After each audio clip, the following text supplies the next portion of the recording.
जो हम लोग कल पढ़ रहे थे, we started chapter final accounts. Final accounts में जो मैंने आपको कल पढ़ाया था, मैंने आपको कल ये बेसिक बताया था कि जब भी हम लोग फाइनल अकाउंट्स की बात करते हैं तो we prepare 3 type of account. एक था जिसको हमने समझाया था ट्रेडिंग, एक था प्रॉफिट एंड लॉस। ट्रेडिंग से रिजल्ट आता है हमेशा ग्रॉस प्रॉफिट का, P&L से बनता है हमेशा नेट प्रॉफिट, और बैलेंस शीट आपके असेट और लाइबिलिटी की एक पोजीशन बताती है। ठीक है। अच्छा, यहां मैंने आपको ये बताया था जब भी हम लोग ट्रेडिंग की बात करते हैं तो वो सारे एक्सपेंस जिनका नेचर होता है डायरेक्ट, या ऐसा कह दो वो सारे एक्सपेंस जो किससे जुड़े हुए हैं, परचेज से, वो सब जाते हैं ट्रेडिंग में। वो सारे एक्सपेंस जिनका नेचर होता है इनडायरेक्ट, वो सब जाते हैं P&L के अंदर। ये मैंने आपको कल वाली क्लास के अंदर समझाया था। ठीक है। अच्छा, मैंने आप लोगों को ट्रेडिंग अकाउंट का एक फॉर्मेट भी समझाया था। जैसे इधर मैंने बताया था हम लोग 2 ओपनिंग स्टॉक लिखते हैं, फिर परचेज लिखते हैं, फिर इधर हम लोग सेल्स बुक करते हैं, इधर हम लोग क्लोजिंग स्टॉक बुक करते हैं। तो या तो ग्रॉस प्रॉफिट आता है या इधर ग्रॉस। ये हम लोगों ने कल वाली क्लास में डिस्कस किया था, इसमें कोई दिक्कत? अच्छा, freight inward carriage inward are always the part of trading. Freight inward carriage inward always part of trading account. ठीक है ना। Freight outward carriage outward are part of P&L। ठीक है ना। एडवर्टीजमेंट हो गया, रेंट हो गया, डेप्रीशिएशन हो गया, ये सब कहाँ जाएंगे? हमेशा P&L अकाउंट के अंदर। ठीक है ना। मैंने आपको क्लोजिंग एंट्रीज बताई थी। अच्छा, क्लोजिंग स्टॉक वाली एंट्री समझ में आ गई थी कल आप लोगों को? क्लोजिंग स्टॉक असेट होता है, क्रिएट करने closing stock to trading entry करते हैं, उसमें कोई डाउट? ठीक है। एक बार आ जाओ आप, come to question number, page number 18.61 पे आओ। Come to page number 18.61।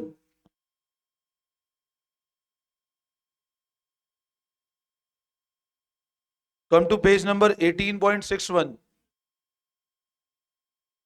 देखो, तो देखो, जो कल मैंने आपको ये एक फॉर्मेट बताया था ट्रेडिंग अकाउंट का, ठीक है ना।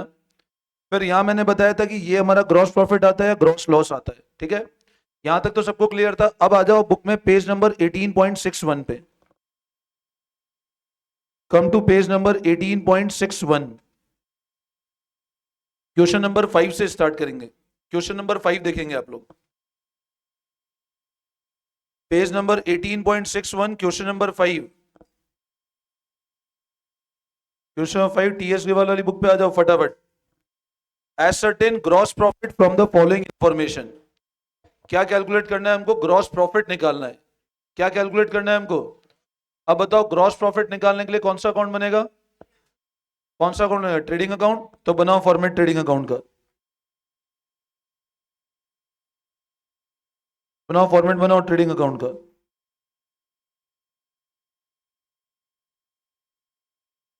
Prepare the format of trading account. Gross profit मतलब अपने को ट्रेडिंग अकाउंट बनाना है ना। अब सबसे पहले स्टार्ट कहां से करेंगे? ओपनिंग स्टॉक, तो लिखे 2 opening stock.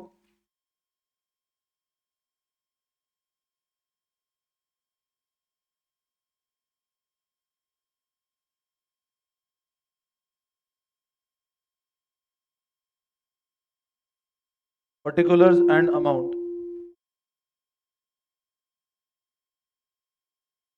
Then write down 2 opening stock,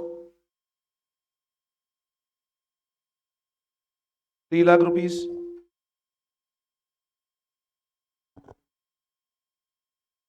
2 opening stock 3 lakh. फिर 2 परचेज। अब बताओ कितने की परचेज है? 8.5 लाख की परचेज है।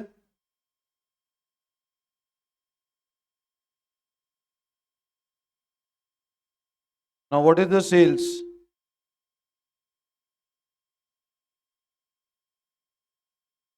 14,07,000 की सेल्स है।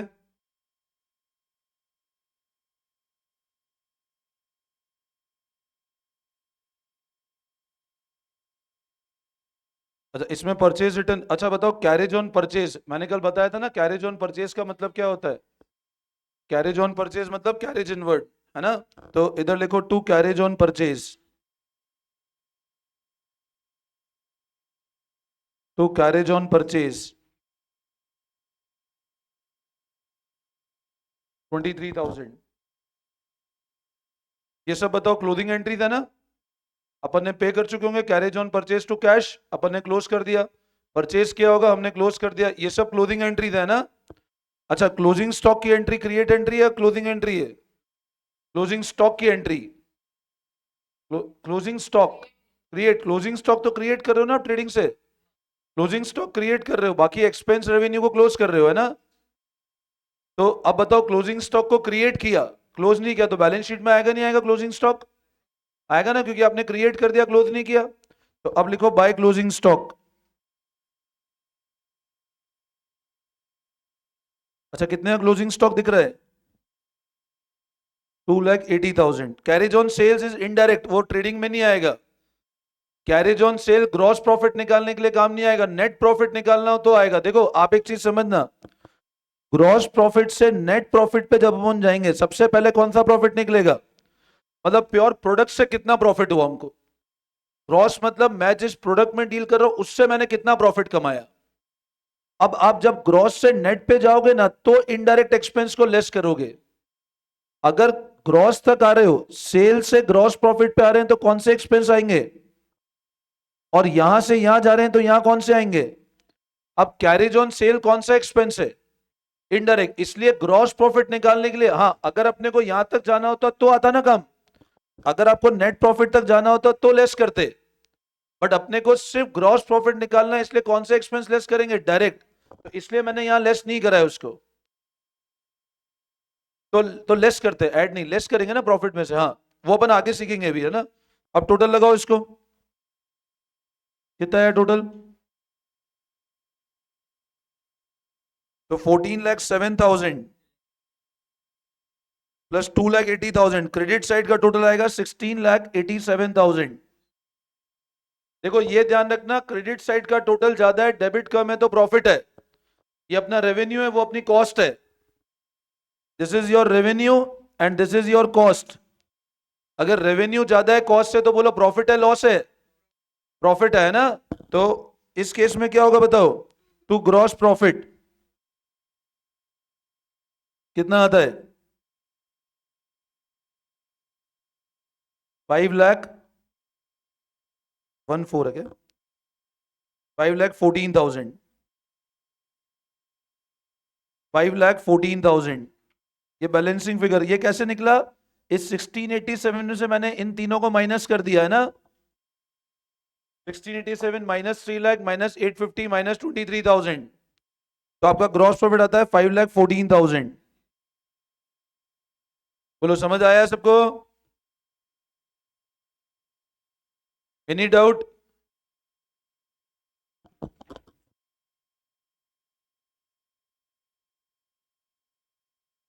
कोई कंफ्यूजन?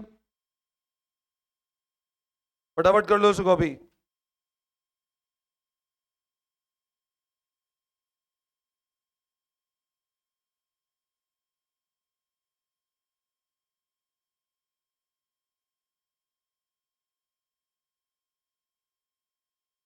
ऊपर क्वेश्चन नंबर 3 पे आओ, पेज नंबर 18.61, क्वेश्चन नंबर 3 देखें आप लोग। Page number 18.61, question number 3।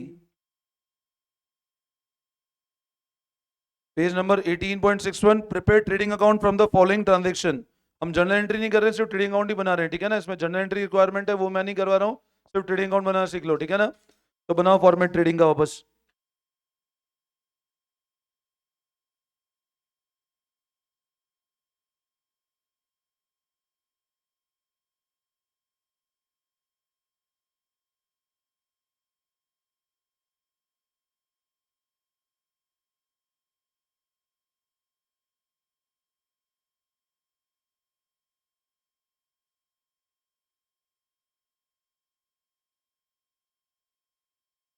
Trading एक नॉर्मल लेजर है ना, जैसे अपन एक लेजर बनाते हैं, trading is a type of a laser.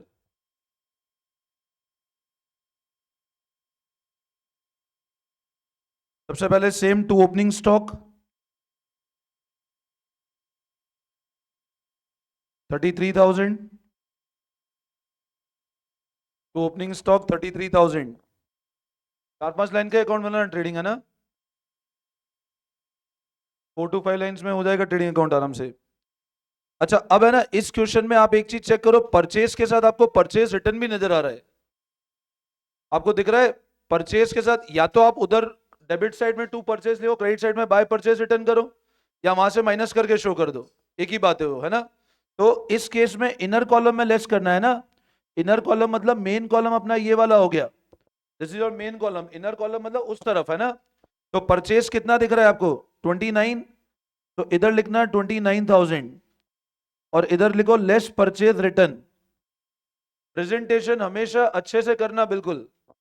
अब माइनस के जो भी फिगर है वो हमेशा ब्रैकेट में लिखेंगे, बोलो कितना परचेज रिटर्न दिख रहा है, तो 29,000 माइनस 2,400, डायरेक्ट करो, 29,000 में से पहले 2,000 घटाओ, डायरेक्ट करो, देखो अपने को पीछे 29 में से 2 घटाओ 27, और फिर 400 रुपए घटा दो 26,600। अब इसके लिए ऐसा नहीं है अपन वापस मैनुअली पीछे लिख के कैलकुलेशन कर रहे हैं ना।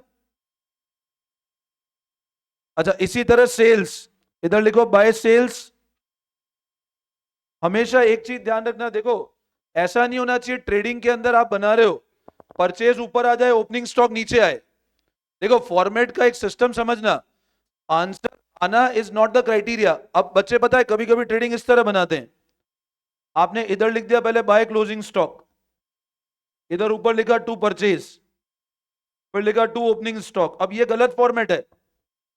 फिर इधर लिख रहे हो बाय सेल्स, ये बिल्कुल गलत फॉर्मेट है आपका, आपका आंसर मैच हो जाएगा, प्लस माइनस करना है, प्लस ऊपर का लाइन का करो नीचे वाली लाइन का, आंसर तो मैच करेगा ना, बट फॉर्मेट इज रॉन्ग।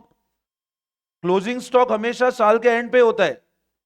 इसी तरह जब तुम डेप्रीशिएशन या कोई चैप्टर लेजर बनाते हो, ओपनिंग बैलेंस, अब मैं आपको हमेशा ये चीज बता ओपनिंग बैलेंस हमेशा अपन फर्स्ट लाइन में लिखते हैं।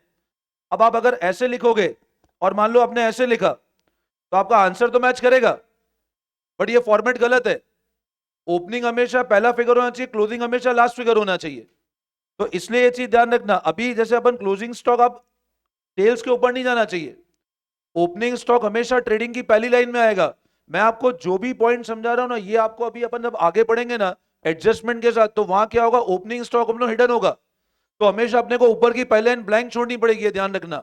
तो इसलिए ये बहुत ढंग से समझना, ओपनिंग स्टॉक फर्स्ट लाइन में आ रहा है, सेल्स किधर आ रहा है, सेल रिटर्न। अब जैसे सेल्स के नीचे क्या लेस होता है, सेल रिटर्न। अब अपन आगे जब जाएंगे क्वेश्चन करेंगे जहां क्वेश्चन की इंफॉर्मेशन हिडन होगी, तो सेल रिटर्न के लिए आपको ध्यान रखना है कि एक लाइन छोड़नी है।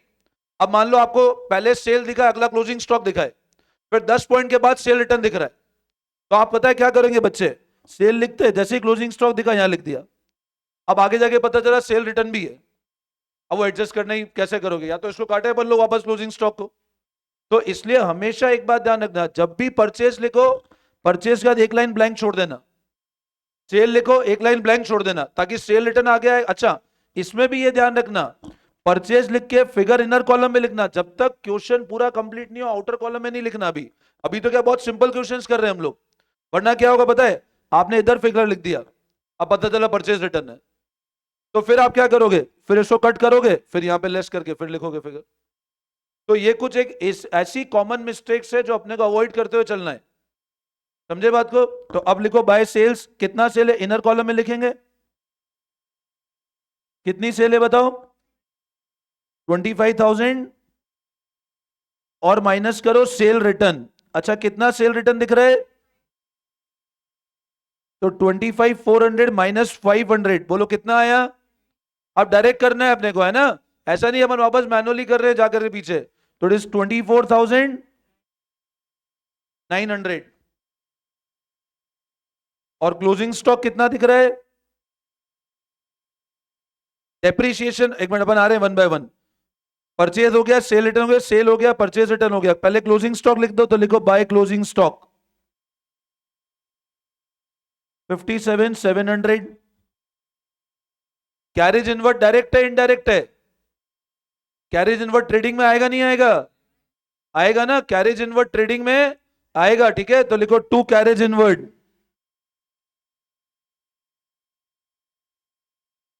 100 रुपी।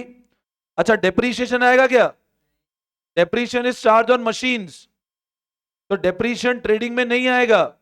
डेप्रीशिएशन कहां जाएगा आपका? P&L में। It is a type of indirect expense. अब आप वापस टोटल लगा लो। अच्छा, जब भी टोटल लगाते हो ना, वापस ये बात ध्यान रखें सब लोग। देखो, जो पॉइंट मैं समझा रहा हूं, अगर आप फॉलो करोगे, 2 3 4 क्वेश्चन में करोगे, आपका प्रेजेंटेशन बहुत अच्छा हो जाएगा। अब आप एक चीज समझो, मैंने इसका टोटल लगाया, मैंने इसका टोटल लगाया। अब पता है बच्चे यहां पे बहुत गलतियां करते हैं, बच्चे टोटल मान लो इधर ही लगा देते हैं। अब आप टोटल इधर लगा रहे हो, पता चला इधर तो अपने पास, क्योंकि देखो ट्रेडिंग में क्रेडिट साइड में आपके सामने हमेशा 2 या 3 फिगर ही आएंगे। सेल होगा, क्लोजिंग स्टॉक होगा credit side, but debit side में परचेज भी होगा, वेजेस होगा, कैरेज इनवर्ड होगा, मान लो फ्रेट इनवर्ड, अलग अलग गिवन है, तो डेबिट साइड हमेशा ज्यादा होगी। अब होगा क्या, आप समझो एक टोटल आपने यहां लगाया और अज्यूम करो एक टोटल आप इधर लगा रहे हो, वो भी गलत बात है। टोटल भी वापस एक ही लाइन में आनी चाहिए दोनों अकाउंट की, ठीक है? तो इसलिए आप देखो, मैं हमेशा इन 2 लाइन के बाद में 4 से 5 लाइन छोड़ करके टोटल लगाता हूं। क्यों? क्योंकि उधर अपने को ज्यादा फिगर है वहां पे। ये पॉइंट फिर समझना। अपन लोग क्या कर रहे हैं, जैसे अपन ने यहां टोटल लगाया, ठीक है? अब ये जब अपन 12th में जाएंगे पार्टनरशिप, वहां भी ये सब चीजें ध्यान रखनी है अपने को। वहां भी अपन जब अकाउंट में आएंगे तो वहां हर जगह ऐसे अकाउंट बनेंगे वहां पर। तो आप ये ध्यान रखना, यहां अपन ने टोटल लगाया, इमीडिएट इन दोनों को टोटल अगले लाइन में मत लगा देना, नहीं तो पता चलेगा ये एक टोटल यहां लग रही है और अगली टोटल इधर लग रही है आप लोगों की। समझे बात को? तो अब अपन ने क्या करा, 3 से 4 लाइन छोड़ी, अब 3 से 4 लाइन ड्रॉप करो, कितना टोटल आ रहा है बताओ? 82,000, तो 82,600। और इधर भी अब सेम लाइन में आना चाहिए टोटल, मतलब ये जो टोटल है ये एक ही लाइन में होना चाहिए। ऐसा नहीं एक टोटल इधर एक टोटल अगली लाइन में, वो नहीं होना चाहिए। तो अब बताओ, इसमें इसको माइनस करो। अच्छा, जो फाइनल फिगर लिखना है वो हमेशा एक लाइन छोड़ के लिखना है अपने को। ग्रॉस प्रॉफिट जो आएगा ना, जो लास्ट लाइन हो उससे एक लाइन स्किप करके फिर लिखो टू ग्रॉस प्रॉफिट। कितना है बताओ? Balancing figure 22,000। बोलो समझ आया सब लोगों को? करें कॉपी फटाफट। और लेजर की जब भी टोटल लगाए, हमेशा एक लाइन ऊपर 2 लाइन नीचे, इस तरह टोटल लगाना।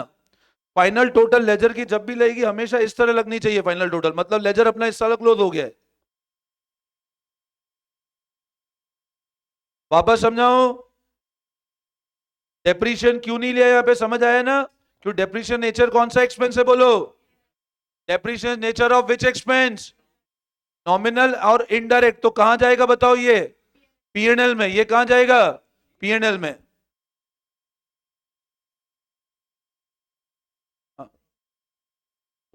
22,900।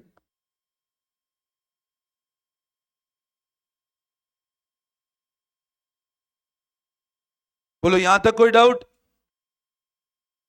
कोई दिक्कत? सबको क्लियर है ये वाला? ठीक है, अब लगाओ नेक्स्ट हेडिंग। अब ये कंसेप्ट समझ में आ गया? कोई दिक्कत नहीं है ना? अब लगाओ नेक्स्ट हेडिंग, नेक्स्ट कंसेप्ट लिखो।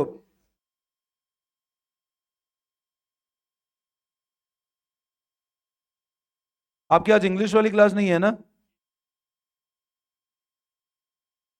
इंग्लिश नहीं है, बट अकाउंट से लेकर 12:45 तक। हाँ, तो वापस नो कर लो जो यस करने वाले थे। चलो लिखो लिखो फटाफट। अब लिखो अगला heading, valuation of closing stock. देखो वैल्यूएशन ऑफ क्लोजिंग स्टॉक, अब है ना ये वाला पॉइंट ध्यान से समझना। देखो, अब देखो क्लोजिंग स्टॉक के वैल्यूएशन में हम लोग बात करते हैं, वापस मैंने पढ़ा। अब देखो, अब अगला पॉइंट ध्यान से, वैल्यूएशन ऑफ क्लोजिंग स्टॉक। अब है ना देखो, ये हम लोग डिस्कस कर चुके थे कि क्लोजिंग स्टॉक का मतलब क्या होता है, stock which is left at the, और वो स्टॉक जनरली क्या होता है, अनसोल्ड। अब बताइए क्या होता है, हमेशा एक बात ध्यान रखना, स्टॉक के साथ एक बहुत बड़ा फीचर होता है। जैसे अभी आप एक चीज समझना, मैंने कहा हमारे पास एक स्टॉक पड़ा हुआ है, और अज्यूम करो उसको जो कॉस्ट ऑफ मैन्युफैक्चरिंग थी, मेरी बात ध्यान से सुनना, जो स्टॉक को हमने या परचेस किया था। अच्छा, स्टॉक है तो ऑब्वियस सी बात है, आपने परचेस क्यों किया होगा उसको? बेचने के लिए। अगर स्टॉक है तो बताओ आपने परचेस क्यों किया होगा उसको? सेल करने के लिए। अब आप एक चीज समझना, एक स्टॉक का हमारे पास अज्यूम करो हमने परचेस किया था लेट्स से 50,000, हमने स्टॉक कितने परचेज किया था? 50,000। बट और हमने साल भर में मान लो कोशिश भी करी बेचने की, बट मान लो स्टॉक बिका ही नहीं, क्योंकि और कारण हो सकता है आपने प्राइस ज्यादा रखी हो। मान लो आपने सोचा आपने 50 पे परचेज किया, लेट से इसको 60 पे सेल करना है, वो नहीं बिका 60। साल एंड होने आया, आपको लगा यार ये स्टॉक कहाँ संभाल कर रखेंगे हम लोग, तो आपने अब क्या बताओ बेचने का करोगे? प्राइस डाउन करोगे आप? आपने प्राइस डाउन करके लेट से 55,000 किया, अभी भी नहीं बिका, अभी भी सेल नहीं हुआ। तो अब मेरे को एक बात बताओ, अल्टीमेट ये प्रॉब्लम आएगी, आप लोगों ने बहुत सारा देखा होगा मार्केट में सेल लगती है, और मैं आपको बताता हूँ बहुत सारे जैसे रेडीमेड गारमेंट्स होते हैं, तो इनके यहाँ पे सबसे बड़ा प्रॉब्लम जो बिजनेस में आता है ना, वो आता है स्टॉक का। मतलब सबसे ज्यादा जो डेड स्टॉक होता है, जिसको हम लोग बोलते हैं डेड स्टॉक, आप किसी रेडीमेड गारमेंट डीलर से पूछोगे ना, तो बोलेगा डेड स्टॉक। जैसे अभी वुलन सीजन चल रहा है ना, अब आप एक चीज समझो, अगर एंटीसिपेशन के मुताबिक सर्दी पड़ गई तो वुलन का सारा स्टॉक बिक जाएगा। अच्छा एक चीज मेरे को बताओ, ये जैसे आज मैं बात करता हूँ, मान लो उदयपुर एरिया है, ये हमको पहले से पता है कि नवंबर, दिसंबर, जनवरी और मिड ऑफ फरवरी तक it is the type of winter season. अब विंटर सीजन रहेगा तो ऑब्वियस सी बात है, जो एक डीलर है जो रेडीमेड गारमेंट्स में डील कर रहा है, वो ऐसा तो नहीं कि जिस दिन सर्दी पड़ेगी उस दिन जाकर के स्टॉक लेकर आएगा पूरा का पूरा। अच्छा जैसे मैं बताता हूँ, वुलन का डीलर, मान लो एक कोई रेडीमेड गारमेंट की शॉप है, उसको पता है मेरे को वुलन का बिजनेस, वुलन का मार्केट है, क्योंकि फरवरी के बाद तो समर का मार्केट आ जाएगा ना। अब कहता है क्या होता है इसमें, जो भी बाइंग होती है, मतलब वुलन का इंडिया का सबसे बड़ा मार्केट है लुधियाना, पंजाब में सबसे बड़ा मार्केट है वुलन का। अब ये लोग क्या करते हैं, अगस्त सितंबर से प्लानिंग चालू कर देते हैं, और अभी प्लानिंग चल रही है समर सीजन की, तो पता है आज 2 महीना समर सीजन आने वाला है, तो पहले से स्टॉक लगाना, पहले से ऑर्डर प्लेस कर देना। अब मान लो आपने लेट से 1000 स्वेटर्स परचेज कर लिए, और परचेज इस एंटिसिपेशन में किए थे कि जब ये विंटर का सीजन आएगा अपन इसको सेल कर देंगे। अब पता है क्या होता है, बहुत सी बात हम लोग जैसा सोचते हैं, मान लो सर्दी उस लेवल की पड़ी नहीं, और या फिर मान लो सर्दी पड़ी जाकर के, विंटर हुआ, एक्सट्रीम विंटर हुआ जनवरी मिड में जाकर के, या जनवरी एंड में जाकर के एक्सट्रीम विंटर आया, तो लोग क्या करते हैं, डेफर कर देते हैं, वह 15 दिन तो निकालने अपने को, ऐसा होता है ना जनरली। अब आप एक चीज समझो, आपके लिए 15 निकाल ले, लेकिन वो सोचो जो स्टॉक जिसने परचेज किया, अब 1000 स्वेटर परचेज किए, मान लो 300 स्वेटर बिके, 700 का स्टॉक पड़ा हुआ है। अभी आप देखना जब विंटर सीजन चालू होता है तो समर पे सेल लगती है, अभी जब ये सीजन खत्म होगा तो विंटर गारमेंट पे सेल चालू हो जाएगी। अब सेल का लॉजिक क्या है, ताकि आप समझो ये 700 स्वेटर अगर मान लो अभी नहीं बिके इस सीजन में, तो बताओ क्या मई, जून, अप्रैल में कोई खरीदेगा क्या इन स्वेटर्स को? नहीं, मतलब अब इसका डायरेक्ट जो सीजन आएगा वो आएगा नवंबर में, तब तक आपको स्टॉक को संभाल के रखना है। अब स्टॉक को संभालोगे तो 700 स्वेटर जगह क्या रहेंगे, आपको मेंटेन करना पड़ेगा, आपको ध्यान रखना पड़ेगा भैया उसका इंश्योरेंस हो, अगर कभी मान लो फायर हो गई तो आग लग सकती है, आपको सारी चीज स्टॉक का ध्यान रखना पड़ेगा ना। और ये तो मैंने बहुत छोटा था एकदम 700 स्वेटर, बल्क में बाइंग होती है इस केस में। अच्छा आप वापस बोलो, जिस गारमेंट आपने मान लो लुधियाना से परचेज किया, आप फोन करो नहीं बिके आप ले लो वापस, तो वो नहीं लेगा वापस। अब प्रॉब्लम क्या आती है, वो लोग क्या करते हैं, वो देखते हैं यार अपने को पूरे साल इसको मेंटेन करना है, इसको रखना है, उसकी भी कॉस्ट है अलग, और अगर वैल्यू बड़ी है, मान लो आज अज्यूम करो लेट से 50 लाख रुपए का स्टॉक पड़ा हुआ है, ये तो बहुत मामूली बात है 50 लाख रुपए स्टॉक, 50 लाख का स्टॉक है तो इंश्योरेंस भी कराना पड़ेगा, ये तो मान लो कल से कुछ आग लग गई या लेट से कुछ जानवर वानवर आ गए, कुछ भी एक्स्ट्रा हो गया, आज मान लो छोटा डिफेक्ट भी हो गया तो बिकेगा ही नहीं वो चीज। तो ये सारी कॉस्ट के चक्कर में वो देखते हैं या तो अपन इसको बेच दे, और बेचने में वो सोचते हैं अपन एक काम करते हैं भले कॉस्ट से नीचे ही बेचने की कोशिश करेंगे तो बिकना, क्योंकि देखो अगर सेल हो गया, आज जैसे मान लो मैंने कहा 50,000 की चीज मैंने खरीदी, मैंने कोशिश की विंटर सीजन तक 55 पे बेचने की, अब विंटर का सीजन खत्म हो गया, तो मैंने कहा एक काम करो 50 का 45,000 बेचना है। अब आप बोलोगे सर 45 पे कैसे बेच देगा भाई, जब हमने खरीदा ही 50 पे तो 45 पे क्यों बेचूं मैं? लेकिन आप एक चीज समझो, अगर आप नहीं बेचोगे तो पूरा 50 का लॉस है आपको, 45 में बेचोगे तो एटलीस्ट 45 कुछ तो आएगा, तो 5,000 का तो लॉस हुआ।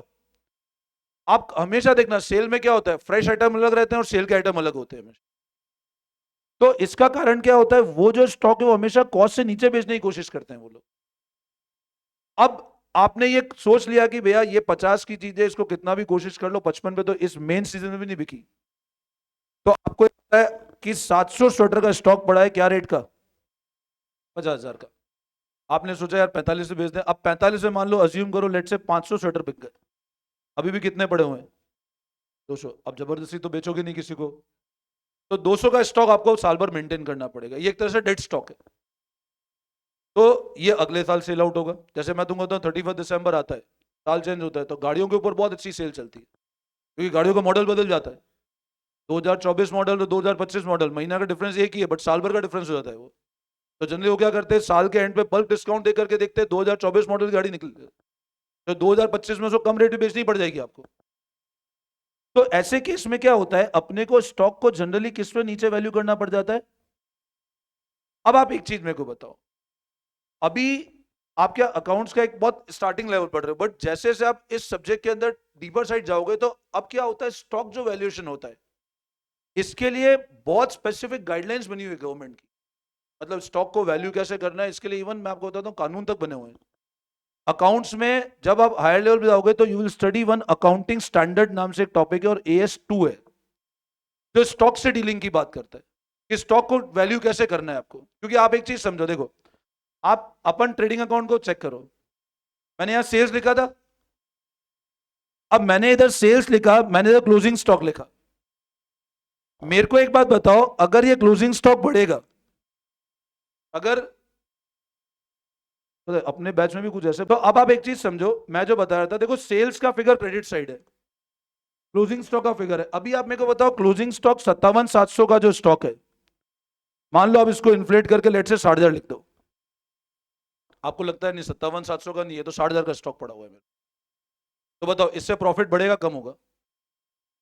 बढ़ जाएगा ना आपका प्रॉफिट। भाई आप सेल्स की बजाय क्लोजिंग स्टॉक को बढ़ाओ, क्रेडिट साइड को बढ़ा रहे हो, तो प्रॉफिट बढ़ेगा ना अल्टीमेट। आप बोलते हो नहीं मेरे पास तो जो 700 स्वेटर पड़े हैं या 200 स्वेटर पड़े हैं, आपको पता है इसकी कॉस्ट मान लो 5,000 थी, आपने पूरी कोशिश कर ली 5500 बेचने की, नहीं बिक रहा, आपने 4,500 की भी कोशिश कर ली, नहीं बिका, बट आप चाहते हो नहीं बुक्स के अंदर प्रॉफिट बढ़ा हुआ दिखे, तो आप तो बोलते हो कि नहीं मेरा स्टॉक 5,000 का 5,000 पे चलेगा, जबकि आपको असलियत पता है कि ये स्टॉक 4,000 पे नहीं बिकने वाला है। अब आपको एक चीज पता है कि 5,000 पे आपने खरीदा था, आपको तो हम कितनी ही कोशिश कर लिए, हमने 5500 पे नहीं बिक रहा है। अब 5500 क्या चीज थी बताओ, उसकी सेल प्राइस, और ये क्या थी आपकी कॉस्ट। आपने रेट को डाउन करके भी देख लिया 4,500, तब भी नहीं बिका। अब आपको किसी ने सजेशन, देखो यार मेरे पास भी सेम स्टॉक पड़ा था, और अगर इसकी रेट 3,000 रुपए कर दोगे तो ये बिक जाएगा। अब आपको लगा रेट बहुत ज्यादा नीचे गिरानी पड़ेगी तभी बिकेगा, बट मान लो तब तक सीजन एंड हो गया और ये स्टॉक आपके पास पड़ा रह गया। अब आपको ये चीज पता है कि ये स्टॉक जो कितने पे खरीदा था, इसको आज बेचेंगे तो कितने बिकेगा ये? 3। अब मेरे को एक बात बताओ, सिचुएशन वो आ गई जब स्टॉक कॉस्ट से भी नीचे चला गया, अब हमको ट्रेडिंग के अंदर लिखना है by closing stock.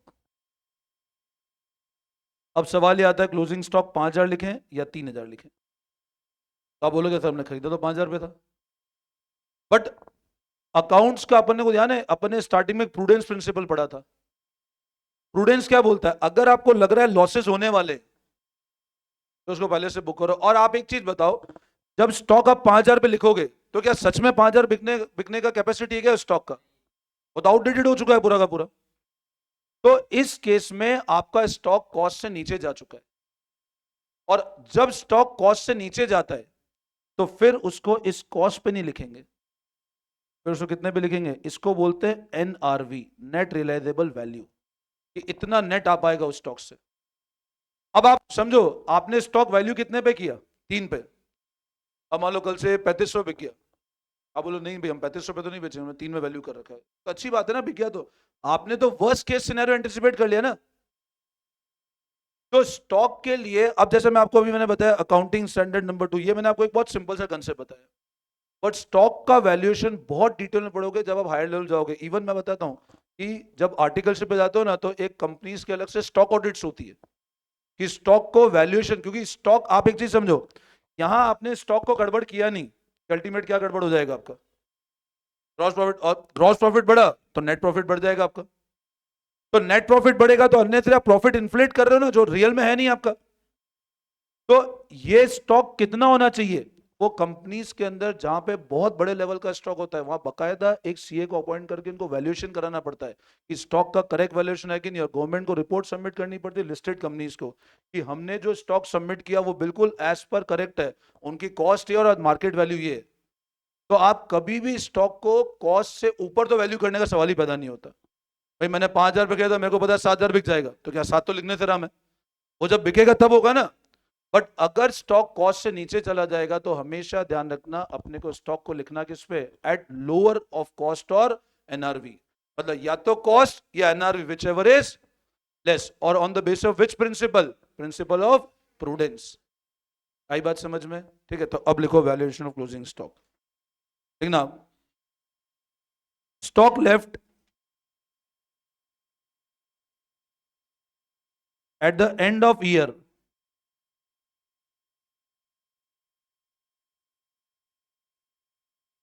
is known as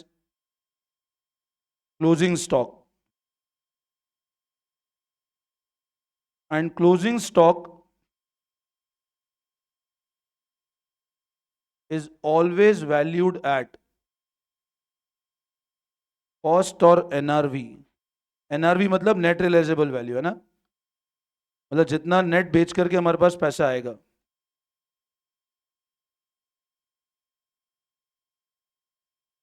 whichever is less, on basis of which principle, on basis of prudence।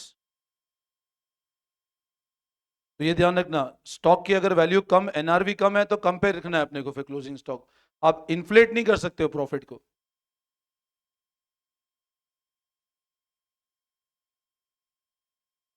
ये पॉइंट समझ आया सबको?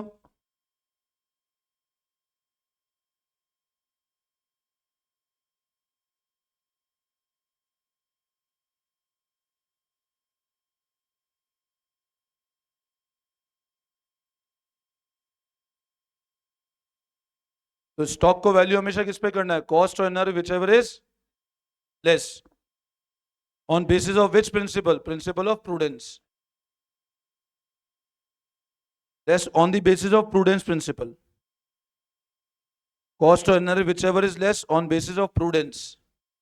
प्रूडेंस क्या था, कंजर्वेटिज्म, एक ही बात है ना वो।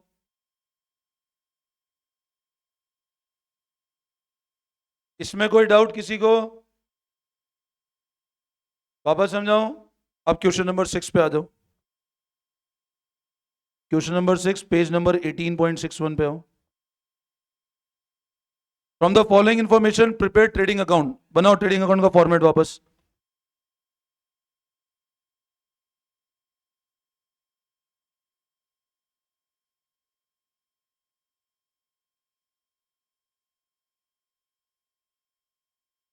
Prepare the format of trading account.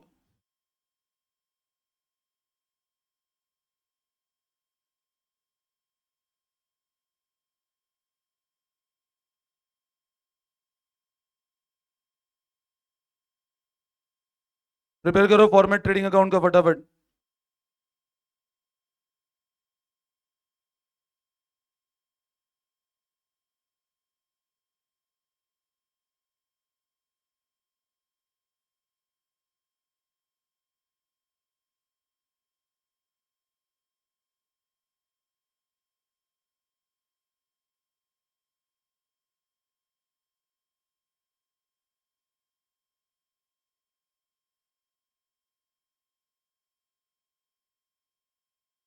हो गया? बना लिया फॉर्मेट?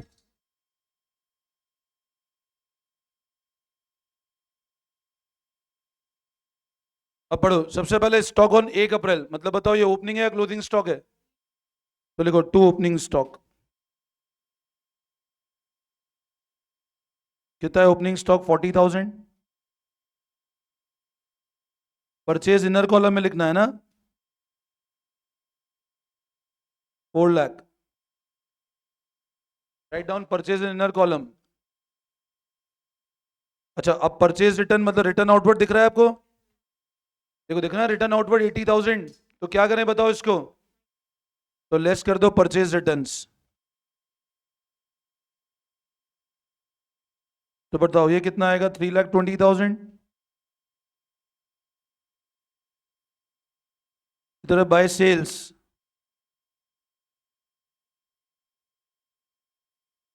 3,80,000 लेस क्या कर दोगे, सेल्स रिटर्न कितना है, तो ये आ रहा है 3,60,000 रुपये। इसमें कोई डाउट?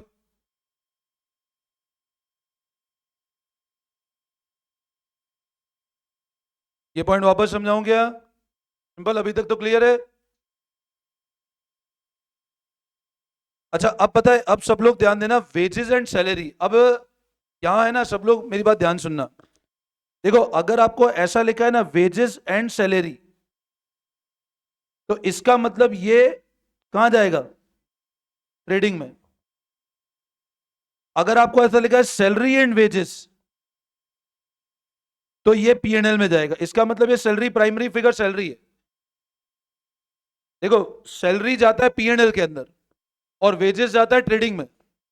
जैसे मान लो अगर अलग अलग गिवन होता, ऐसे गिवन होता वेजेस 50,000, ये सुन लेना पॉइंट सब लोग, और सैलरी 10,000, ऐसे गिवन होता, तो आप अलग अलग फिगर है, ये कहां जाता पीएनएल में, ये कहां जाता।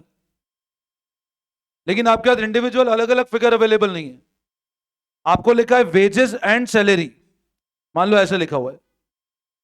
अब अगर आगे पहला फिगर वेजेस का है, पहला वर्ड वेजेस लिखा है, तो ये जाएगा ट्रेडिंग में।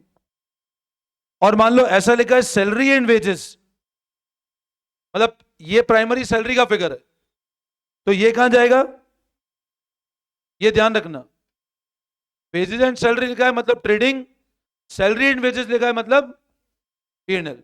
तो अब बताओ इसमें क्या लिखा हुआ है, तो लिखो टू वेजेस एंड सैलरी।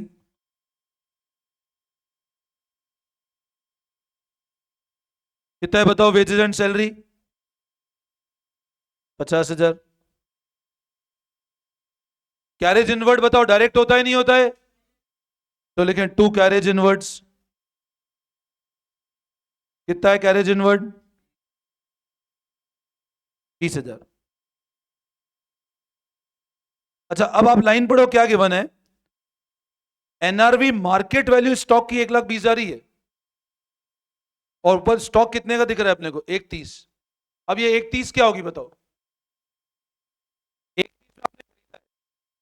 मतलब एक स्टॉक है जिसको आपने खरीदा कितने पे था, बट अगर आज इसको मार्केट में बेचने जाओगे तो कितने बिकेगा, ये 1,20 के रह गए, और अभी बिक नहीं पा रहे 1,20 में भी।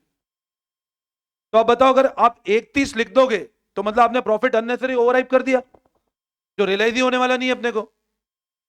तो स्टॉक बताओ 1,30 या 1,20, 1,20,000, तो यहां लिखो बाय क्लोजिंग स्टॉक 1,20,000।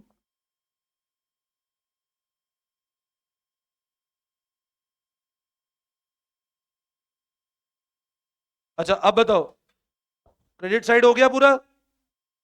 अब 3,60,000 प्लस 1,20,000 डायरेक्ट करो, 4,80,000। अब डायरेक्ट टोटल यहां नहीं लगाना है, 3-4 लाइन छोड़ के लास्ट जो फिगर उधर का है, उधर लास्ट फिगर 20 है, उसके भी 2 लाइन छोड़नी चाहिए अपने को, ठीक है ना। तो टोटल लगाओ 4,80,000। तो 4,80,000, तो ये क्या आ जाएगा, पट्टू ग्रॉस प्रॉफिट। कितने का प्रॉफिट आ रहा है बताओ। अब डायरेक्ट टोटल लगाओ, 3,20 और 40, 3,60, 3,60 और 50, 3,20 और 40, 3,60,000, 3,60,000 और 50,000, 4,10 और 4,10 और 20,000, 4,30, तो 480 माइनस 430, 50,000। तो 50,000 का ग्रॉस प्रॉफिट हो गया। बोलो आई बात समझ में, करें कॉपी करें फटाफट।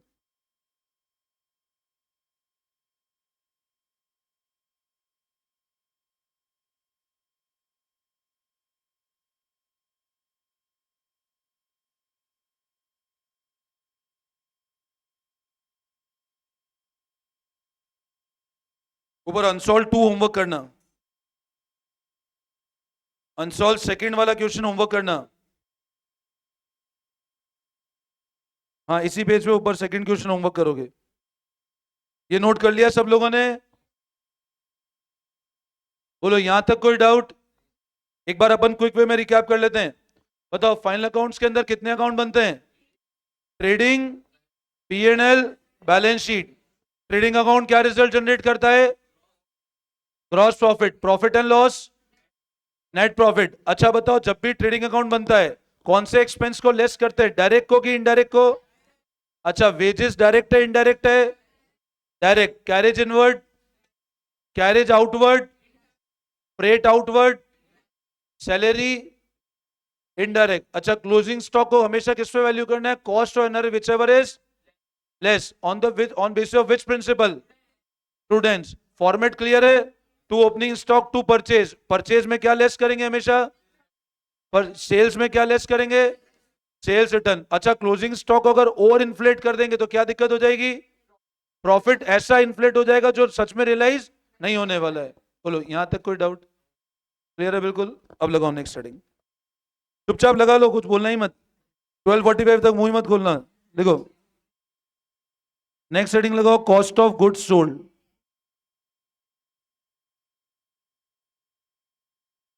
लगाओ next heading, cost of goods sold.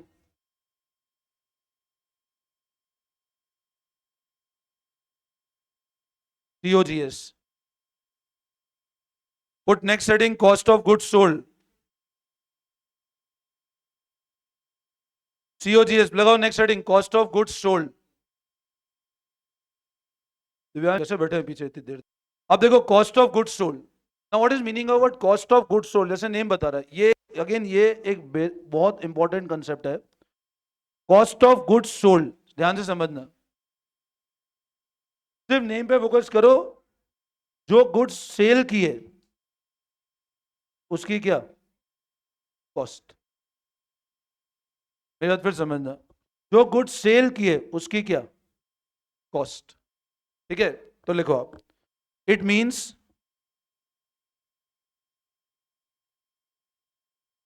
Cost of the goods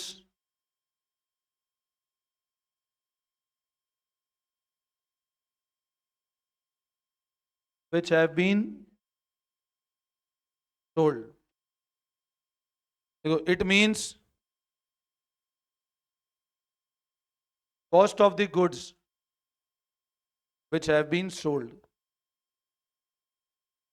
मतलब उन गुड्स की कॉस्ट जो क्या हो चुके हैं? सेल हो चुके हैं। उन गुड्स की cost which have been sold. अब लिखो COGS का एक फॉर्मूला लिखो पहले, equals to opening stock plus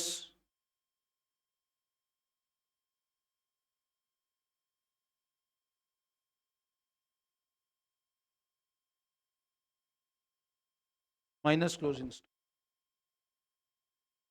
opening stock plus purchase plus direct expense minus closing stock. COGS equal to opening stock plus purchase plus direct expense minus closing stock.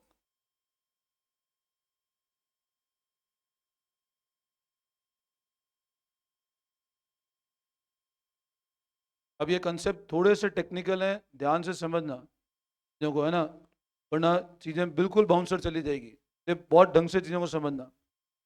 Cost of goods sold का मैंने आपको formula बताया, opening stock plus purchase plus direct expense minus closing stock. ठीक है, अब है ना, इसको ऐसे समझो सब लोग। मैंने ट्रेडिंग बनाया। अगर मैं आपको ऐसे बोलूं, ट्रेडिंग में मैंने इधर क्या लिखता हूं मैं? फिर क्या लिखते हैं अपन लोग? फिर क्या लिखते हैं आप लोग? फिर इधर हम लोग क्या लिखते हैं? और फिर क्या लिखते हैं हम लोग? ऐसे ही होता है, जैसे नो। अच्छा बताओ, ये कॉस्ट पे होता है, ये मैं आपको ऐसा पूछ रहा हूं, प्रॉफिट का मतलब आप बोलोगे तो प्रॉफिट मतलब होता है सेल्स माइनस कॉस्ट। प्रॉफिट निकालने का तरीका तो ये होता है ना, सिंपल। प्रॉफिट मतलब क्या है? Sale minus cost. अब मैंने बोला ये भी किस पे है? कॉस्ट पे। और ये भी किस पे है? कॉस्ट या NR whichever is less है वैसे। तो अल्टीमेट आपका जो प्रॉफिट आ रहा है, जो ये प्रॉफिट दिख रहा है आपको, ये प्रॉफिट से वैसे सेल का ही तो है। क्लोजिंग स्टॉक में तो प्रॉफिट हुआ ही नहीं, वो तो बचा हुआ है ना अभी तक। भाई प्रॉफिट तो तभी होगा जब गुड्स बिक जाएगा। अब मेरे को बताओ, ये जो प्रॉफिट है वो प्योरली सेल का ही तो प्रॉफिट है देखा जाए तो। यस और नो? अच्छा अब मेरे को है ना एक और चीज, जैसे मतलब ट्रेडिंग बनाया मैंने, to purchase to direct expense, हमने इधर लिखा बाय क्लोजिंग स्टॉक, मैं इनको ऐड कर दूं। आप एक बार चलो डायरेक्ट एक्सपेंस को भी भूल जाओ चलो, ताकि थोड़ा और इजी, मैं मान लो सिर्फ ओपनिंग स्टॉक और परचेज की बात करता हूं।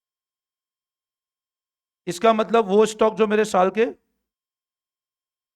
बिगनिंग में था, इसका मतलब इस बार जो मैंने खरीदा, और इसका मतलब इस बार जो मेरा साल के एंड पे बचा हुआ है।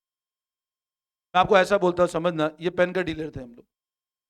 ओपनिंग स्टॉक मान लो मेरे पास 40 पेन का पड़ा हुआ था, स्टेशनरी डीलर थे, 40 पेन का ओपनिंग स्टॉक था। मैंने इस साल मान लो 500 पेन परचेज किए, ये मेरे पास ओपनिंग पड़ा था, ये मैंने इस साल परचेज किया। और मैं ऐसा बोलता हूं क्लोजिंग स्टॉक मेरे पास 100 पेन का पड़ा हुआ है। अब मैं सबसे पहले पता है आपसे एक चीज पूछता हूं, ओपनिंग स्टॉक 40 पेन का था, परचेज कितने किए मैंने, मतलब कितने पेन अवेलेबल फॉर सेल थे मेरे पास? 540। ओपनिंग स्टॉक 40 पेन का था और 500 पेन खरीदे, मतलब कितने पेन अवेलेबल फॉर सेल थे मेरे पास? और मान लो मेरे पास क्लोजिंग स्टॉक 100 पेन का बच गया,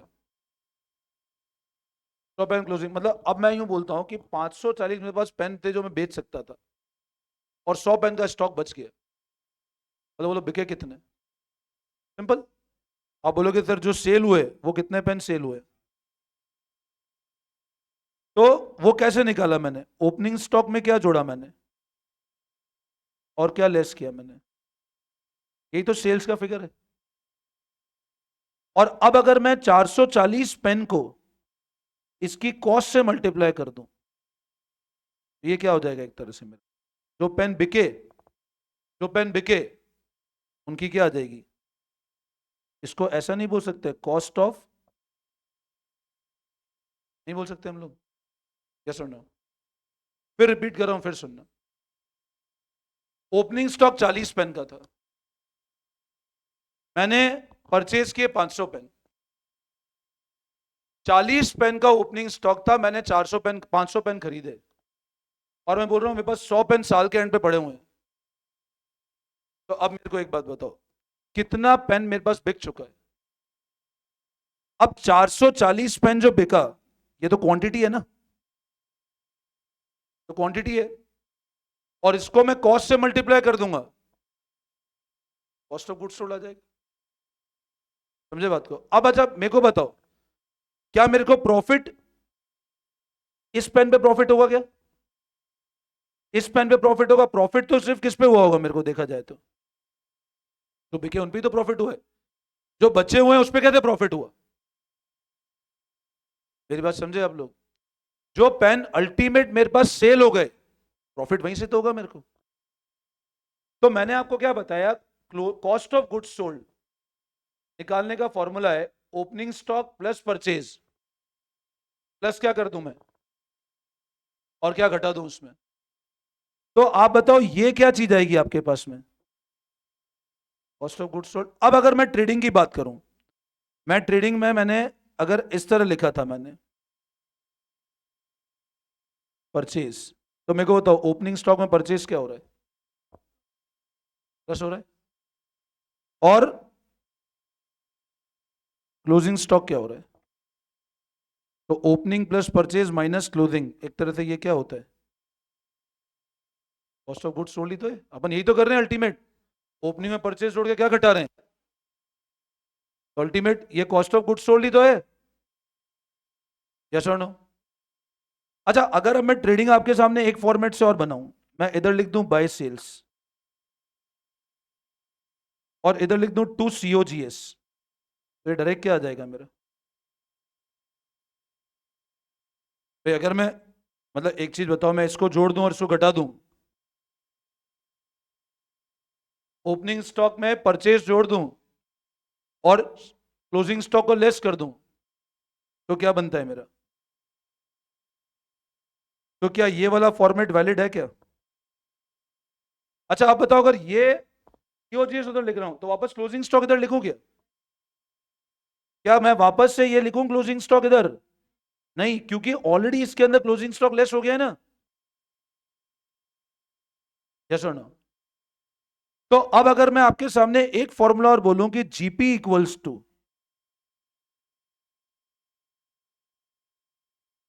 एग्री करते हो? ये पता है जितने बच्चे, तो ध्यान दो, अब जीपी का फॉर्मूला क्या हुआ?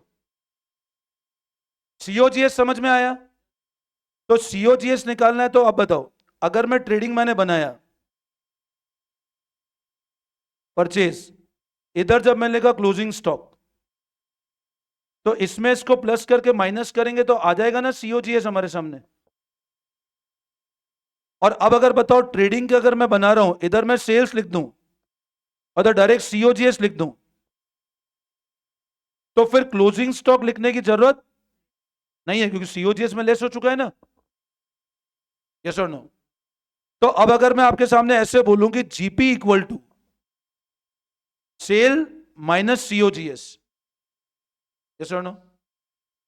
और मैं अगर ऐसा बोलूं प्रॉफिट तभी होगा, तभी प्रॉफिट होगा। और मान लो सिचुएशन ऐसी है, तो ये क्या हो जाएगा? लॉस। समझ आई बात? क्लियर है? हाँ बोलो।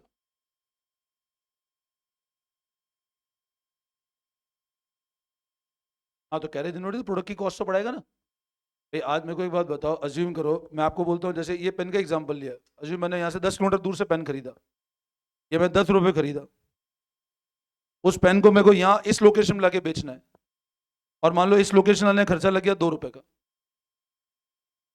पेन को मैंने खरीदा 10 किलोमीटर दूर से था, मेरे को बेचना इस लोकेशन पे ला करके, 10 किलोमीटर ट्रांसपोर्टेशन का खर्चा लग गया 2 रुपए का, तो मेरे लिए पेन की कॉस्ट कितनी हो गई?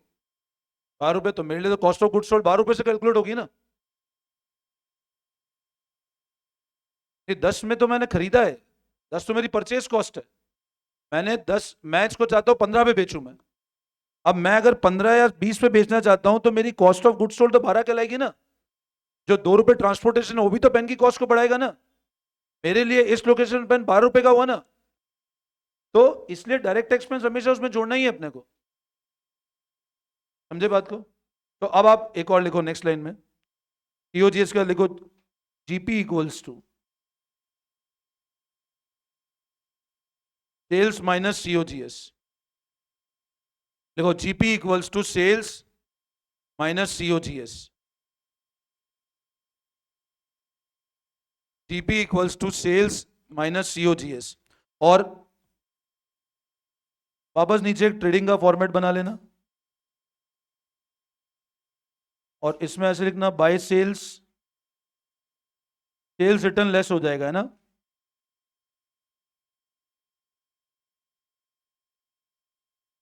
और इधर अगर टू सीओजीएस लिख दिया अपन ने, तो अपने को वापस से क्लोजिंग स्टॉक लिखने की जरूरत, ये डायरेक्ट टू ग्रॉस प्रॉफिट आ जाएगा।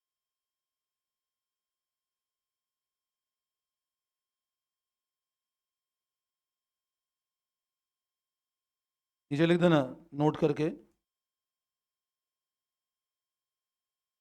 इन COGS adjust closing stock,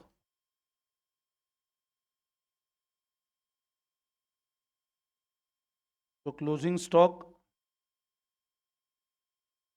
opening stock and purchase will not be return separately. तो वापस नहीं लिखेंगे अपन, है ना, ध्यान रखना। कॉपी कर लो फटाफट। इन सीओजीएस एडजस्ट क्लोजिंग स्टॉक, तो closing stock, opening stock and purchase will not be return separately, वापस नहीं लिखेंगे हम लोग उसको, है ना।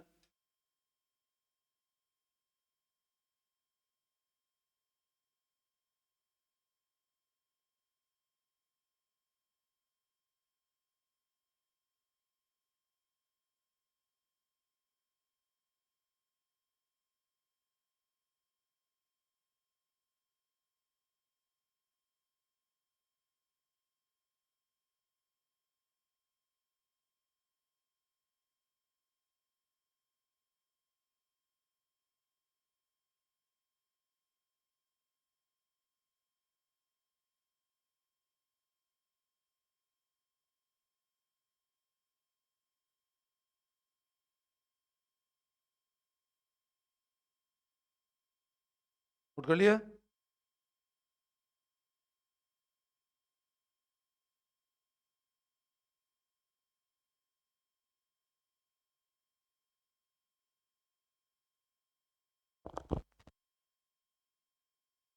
अच्छा, अब होमवर्क में एक तो इलस्ट्रेशन नंबर 3 करेंगे आप लोग, पेज नंबर 18.16 पे।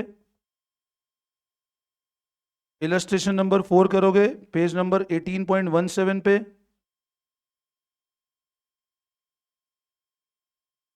फोर। अच्छा, ये ध्यान रखना, कभी है ना, जैसे परचेज में कैश परचेज लिखा हो, क्रेडिट परचेज लिखा हो, अज्यूम करो cash purchase 50, credit purchase 1 lakh की है, तो दोनों जोड़ करके 1.5 लाख लिखोगे ट्रेडिंग में परचेज, है ना? कैश क्रेडिट, उससे ट्रेडिंग पे कोई फर्क पड़ने वाला नहीं है। आप जैसे मान लो आपको अपन यहाँ परचेज लिखते हैं ना, जो परचेज लिखी it include both cash as well as credit. Sales लिखा तो सेल्स में कैश और क्रेडिट सेल्स दोनों आएगा, ठीक है ना? तो कैश और क्रेडिट अगर अलग अलग गिवन है तो जोड़ के लिख देना उसको, ठीक है? Illustration 3 page 18.16, illustration 4 wages salary वाला कंसेप्ट मैं समझा ही चुका हूं। इलस्ट्रेशन नंबर 5 होमवर्क करोगे पेज नंबर 18.17 पे। इलस्ट्रेशन 5 होमवर्क करोगे।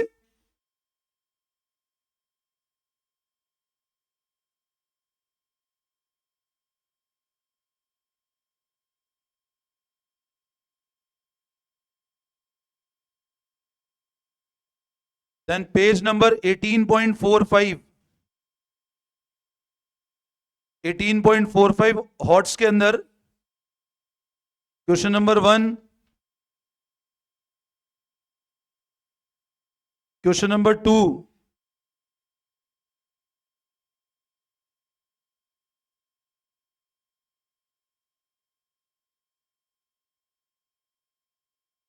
क्वेश्चन नंबर 9,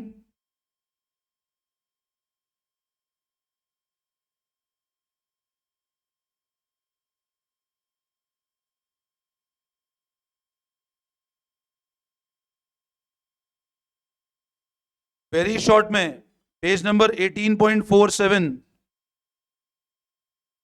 वेरी शॉर्ट में 13th, 14th, 15th, 16th,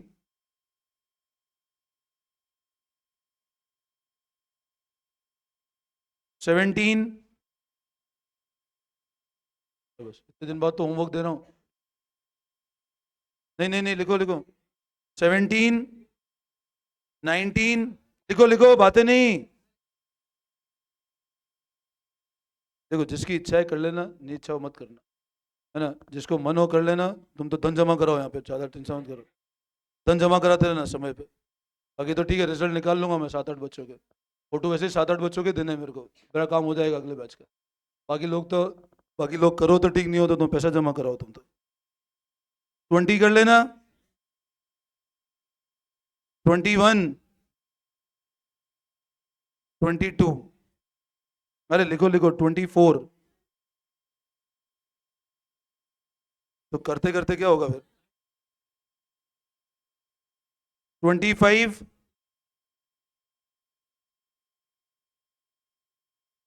ये सारे क्वेश्चन कल करके आना सब लोग, ठीक है ना? ये होमवर्क करके आना, फिर करते हैं नेक्स्ट क्लास से कंटिन्यू। चलो, thank you all of you.